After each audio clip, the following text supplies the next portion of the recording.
Finalmente, a batalha contra a Frieza chega ao fim.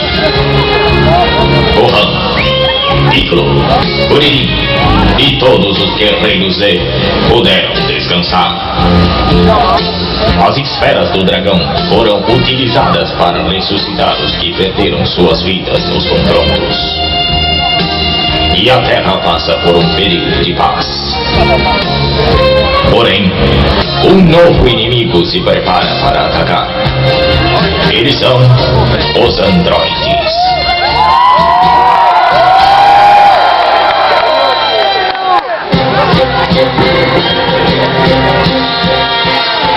Humanos tolos, não pensem que escaparão.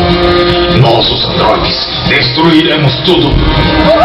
A organização do Electro acabará com todo aquele que segura o nosso sonho de conquistar o mundo.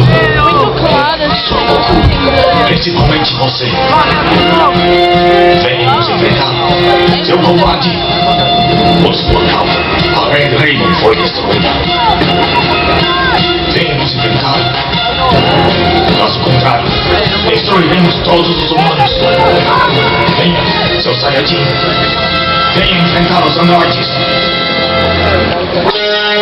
O que estão dizendo? Que sou o Dr. Makishiro? Não, estão enganados. Sou apenas um androide vendido. Apenas mais uma criação do nosso grande doutor. Goku, você está perdido. Calculei o seu nível de poder me baseando em todas as suas batalhas. Até a batalha contra Vegeta. Até a batalha de Vegeta? Mas você não calculou a batalha do planeta Freeza?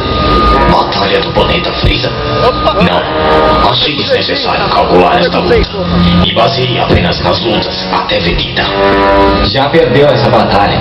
Não calculou os poderes do Super Saiyajin.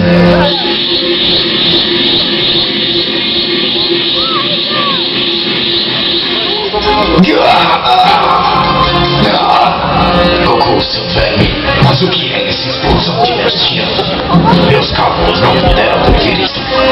Não me resta outra alternativa a não ser voltar ao laboratório. Terei que usar a minha arma mais poderosa, o Android Cell. Vocês não perdem por esperar.